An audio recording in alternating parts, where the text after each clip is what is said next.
Mercredi 29 juin 2022, détour inattendu, la table. Le texte à mémoriser de cette semaine est le psaume 23 et nous vous invitons à le lire avec nous. L'Éternel est mon berger, je ne manquerai de rien. Il me fait reposer dans de verts pâturages. Il me dirige près des eaux paisibles. Il restaure mon âme. Il me conduit dans les sentiers de la justice à cause de son nom. Quand je marche dans la vallée de l'ombre de la mort, je ne crains aucun mal, car tu es avec moi. Ta houlette et ton bâton me rassurent.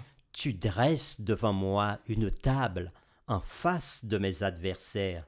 Tu oins d'huile ma tête et ma coupe déborde. Oui, le bonheur et la grâce m'accompagneront tous les jours de ma vie, et j'habiterai dans la maison de l'Éternel jusqu'à la fin de mes jours. Nous étions dans la vallée de l'ombre de la mort, mais nous étions aussi rassurés, car avec le bon berger, nous n'avons rien à craindre. Oui, sa houlette et son bâton nous rassurent. Et toujours dans la vallée de l'ombre de la mort, nous allons considérer le psaume 23 et le verset 5. Tu dresses devant moi une table en face de mes adversaires. Tu oins d'huile ma tête et ma coupe déborde.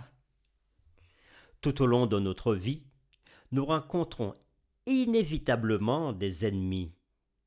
Comment les traitons-nous? Avez-vous déjà veillé une nuit en pensant aux moyens de vous venger de ceux qui essaient de vous nuire ou de détruire votre travail? Il est peut-être difficile pour nous de savoir comment gérer nos ennemis. Quel type d'ennemi avez-vous eu ou avez-vous dans votre vie? Comment avez-vous réagi face à ceux qui ont essayé de vous nuire ou à ceux que vous aimez?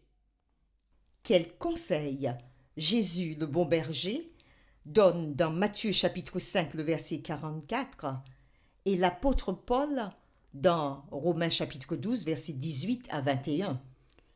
Matthieu chapitre 5, verset 44, Jésus dit : « Mais moi, je vous dis, aimez vos ennemis, bénissez ceux qui vous maudissent, faites du bien à ceux qui vous haïssent, et priez pour ceux qui vous maltraitent et vous persécutent. » Et dans Romains chapitre 12, les versets 18 à 21, voici ce que dit l'apôtre Paul. « S'il est possible, autant que cela dépend de vous, soyez en paix avec tous les hommes. Ne vous vengez point vous-même, bien-aimés, mais laissez agir la colère, car il est écrit : à moi la colère, à moi la rétribution, dit le Seigneur. Mais si ton ennemi a faim, donne-lui à manger.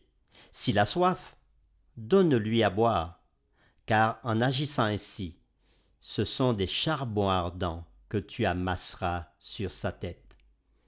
Ne te laisse pas vaincre par le mal, mais surmonte le mal par le bien. » Au verset 5 du psaume 23, rappelons-nous que David dit : « Tu dresses devant moi une table en face de mes adversaires. Tu oins d'huile ma tête et ma coupe déborde. » Oui, David nous montre une façon intéressante de traiter les ennemis. Il rend leur présence insignifiante en regardant plutôt ce que Dieu fait en sa faveur. Et Dieu est là pour préparer un banquet pour lui. Alors que la brebis mange, Dieu s'occupe de le protéger de ses ennemis. Oui, dans la culture de David, lorsqu'un invité d'honneur vient pour un festin, l'hôte oint sa tête d'huile pendant que l'invité entre dans la salle du banquet. L'huile était un mélange d'huile d'olive et de parfum. Ensuite, l'invité s'asseyait devant beaucoup plus de nourriture que l'on ne pourrait jamais finir de manger. Considérons ces 3 éléments du verset 5. La table, l'huile et la coupe. Peuvent-ils nous aider à nous rappeler de la manière dont Dieu pourvoit, même lorsque nous sommes dans la vallée? La table. Quel que soit le lieu où le berger emmènera paître son troupeau, il s'assurera que le pâturage est bon. Il sait que l'herbe est comestible pour ses brebis, non toxique et ne présente aucun danger. Alors que le danger peut être menaçant, il dresse une table en les conduisant dans les pâturages sûrs. L'huile. Dans certaines saisons, des insectes peuvent être dangereux pour le troupeau et attaquer les animaux en affectant leur corps et même jusqu'à leur cerveau. Les brebis peuvent aussi se blesser ou être attaquées par des bêtes féroces. Le berger, à la fin de la journée, soigne les plaies, enlève les nuisibles de leur chair en les enduisant d'huile pour les soigner et les protéger. De même, pour nous qui vivons aujourd'hui, nos ennemis peuvent être des influences négatives, pernicieuses, des pensées de doute, des fonctionnements irresponsables, des personnes qui nous veulent du mal pour affecter nos pensées ou toute autre région de notre corps et prendre le contrôle. L'huile est un symbole du Saint-Esprit. Par l'onction du Saint-Esprit, Dieu nous badigeonne de partout, nous enduit totalement. Il panse nos blessures, il guérit nos maladies. La présence de Dieu en nous et en ceux qui sont autour de nous brise les liens de l'esclavage dans nos vies. Et la coupe? David dit « Et notre coupe déborde », car en restant en la présence de Dieu, nous sommes nourris par lui à sa table, par sa parole et dans sa parole. Et là, nous ne manquons jamais d'aide de la présence du Saint-Esprit en nous. Comme Paul nous le rappelle dans Éphésiens chapitre 6, le verset 12, « Car nous n'avons pas à lutter contre la chair et le sang, mais contre les dominations, contre les autorités, contre les princes de ce monde de ténèbres, contre les esprits méchants dans les lieux célestes. » Nous avons des ennemis que nous voyons et ceux que nous ne voyons pas. Que cela nous plaise ou non, nous sommes entourés d'ennemis.